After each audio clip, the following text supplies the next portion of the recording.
cepat manusia berdosa diselamatkannya. Dia mati berkorban bagi umatnya. Namanya umat manusia, datanglah menyembah, muliakan namanya. Terpujilah Allah karena hikmat-Nya, di dalam Yesus Juru Selamat dunia.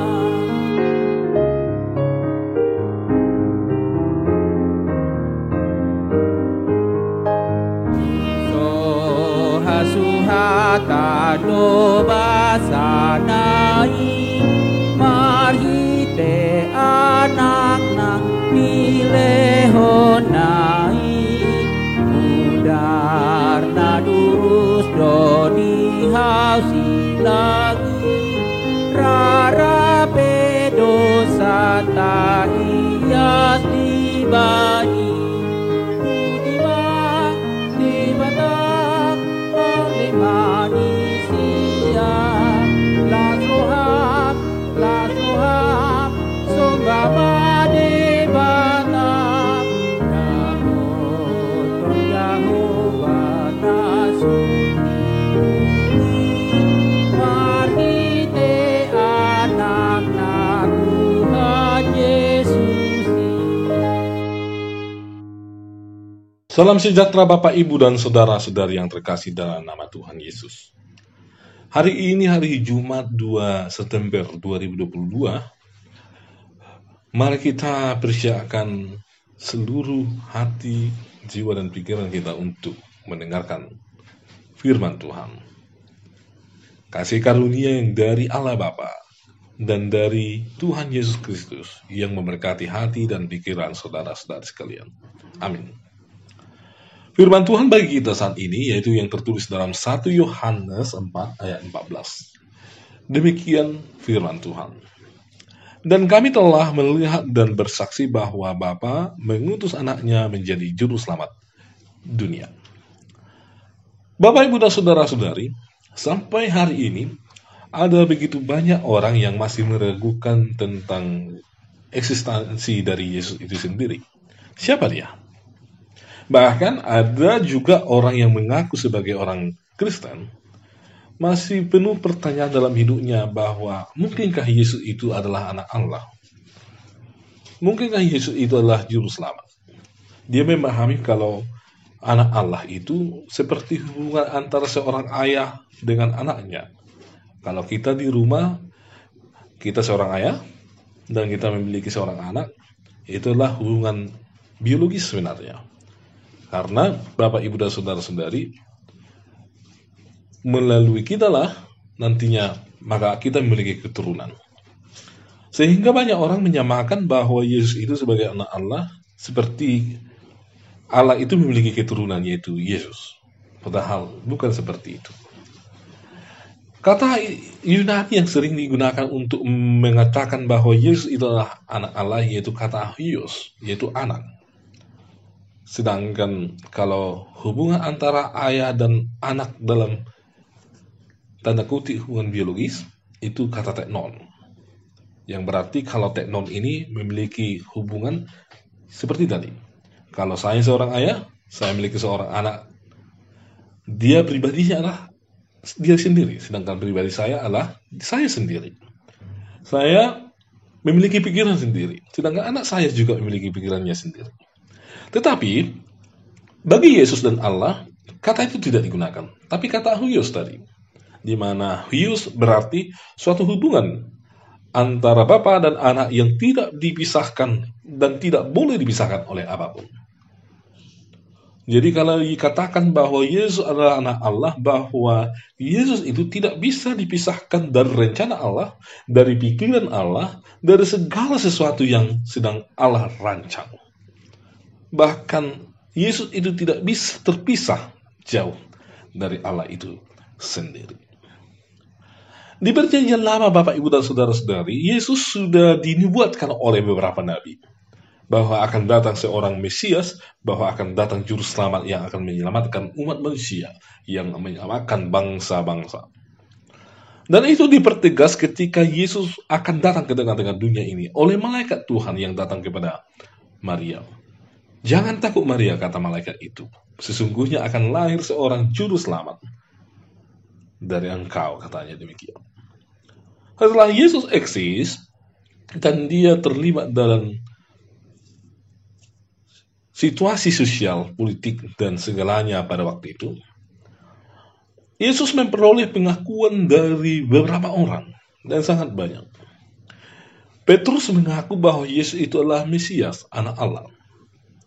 Ada orang-orang yang disembuhkan oleh Yesus, yang melihat dengan mata mereka sendiri, dengan kesaksian mereka sendiri, bahwa Yesus melakukan satu mukjizat, sehingga mereka mengaku bahwa Yesus itu adalah anak Allah. Walau sebelumnya mereka mengaku bahwa Yesus itu sama seperti Musa atau Elia atau nabi-nabi yang lain. Bahkan orang yang sebelumnya ikut terlibat dalam peristiwa penyaliban Yesus, yaitu kepala tentara, ketika Yesus menghembuskan napasnya yang terakhir dan menyerahkan nyawanya, dia mengaku bahwa Yesus benar-benar adalah anak Allah. Kemudian Yesus juga, Bapak, Ibu, dan saudara-saudari, sering juga di Alkitab dituliskan bahwa dia mengaku sebagai anak Allah itu sendiri. Ketika Yesus dihakimi oleh Pontius Pilatus, dia juga mengaku bahwa dia adalah anak Allah. Dan ada satu nas yang sangat menarik sekali yang dituliskan dalam kitab Yohanes. Sebab Bapa mengasihi anak dan ia menunjukkan kepadanya segala sesuatu yang dikerjakannya sendiri. Bahkan ia akan menunjukkan kepadanya pekerjaan-pekerjaan yang lebih besar lagi daripada pekerjaan-pekerjaan itu, sehingga kamu menjadi heran. Demikian dituliskan di kitab Yohanes itu, Bapak, Ibu, dan saudara-saudari.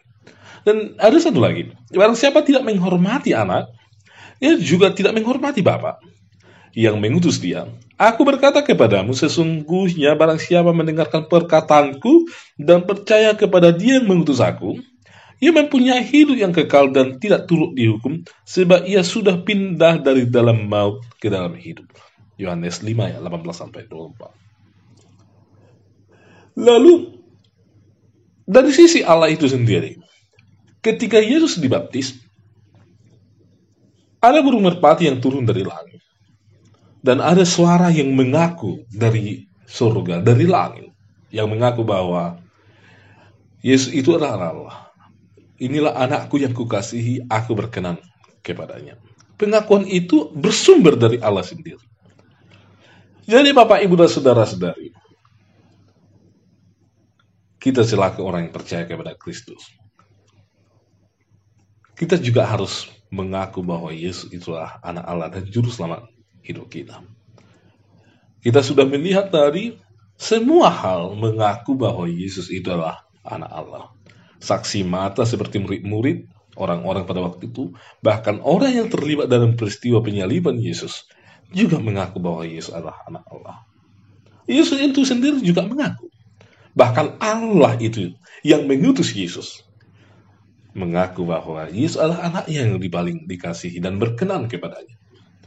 Maka kita juga, Bapak, Ibu, dan saudara-saudari, hendaknya semakin percaya dan mengaku bahwa Yesus adalah juru selamat kita, agar hidup kita ini membuahkan apa yang menjadi kehendak Tuhan Yesus, agar hidup kita ini semakin terarah, semakin percaya kepada apa yang Tuhan kehendaki berbuah dari hidup kita, dari keluarga kita, dari pekerjaan kita, dari pikiran kita, dari segala hal yang kita miliki, Bapak, Ibu, dan saudara-saudari. Amin. Mari kita berdoa. Bapa di dalam surga, kami sungguh bersyukur karena Engkau telah mengutus anak-Mu Tuhan Yesus Kristus menjadi juru selamat bagi kami. Sehingga kami, ya Tuhan, bukan lagi terarah kepada maut, tetapi hidup kami sekarang terarah kepada keselamatan yang dibawa oleh Yesus Kristus. Sehingga kami, ya Tuhan, menjadi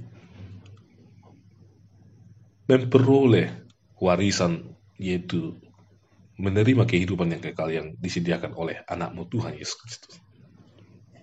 Ajarlah kami ya Tuhan, melalui Roh Kudus-Mu, agar kami semakin mengingat-ingat kebaikan Tuhan Yesus Kristus, dan semakin percaya kepada apa yang dilakukan oleh Juru Selamat kami Tuhan Yesus Kristus, agar hidup kami ini membuahkan buah-buah yang baik. Berkatilah jemaat-Mu ya Tuhan, berkati keluarga jemaat-Mu, berkati anak-anak dari jemaat-Mu, demikian juga segala pekerjaan yang mereka lakukan ya Tuhan, yang berkenan di hadapan Tuhan, sehingga semuanya mendatangkan kebaikan bagi jemaat. Demikian juga dengan gereja ya Tuhan, Engkau yang berkati pelayanan, sehingga semuanya ya Tuhan semakin memperkenalkan Tuhan kepada jemaat, dan jemaat bersukacita atas pemberitaan, kesaksian, dan pelayanan yang dilakukan oleh gereja. Ya Tuhan, kami juga berdoa bagi pemerintah, bagi bangsa dan negara kami. Engkau yang melindungi, yang memberikan berkat-Mu, yang memberikan kekuatan bagi para pemimpin, hikmat bagi mereka ya Tuhan, supaya bangsa kami ini mereka arahkan ke jalan yang Tuhan kehendaki, dan perdamaian, kesejahteraan, kemakmuran, keamanan, semuanya tercipta di tengah-tengah bangsa kami ini oleh karena kebaikan Tuhan. Ya Tuhan, kami tahu bahwa kami adalah manusia yang penuh dengan dosa, ampuni kami sehingga kami layak di hadapan-Mu. Hanya dalam Kristus Yesus kami berdoa dan mengucap syukur. Amin. Anugerah dari Tuhan Yesus Kristus, kasih setia dari Allah Bapa, dan persekutuan dari Roh Kudus menyertai kamu sekalian. Amin.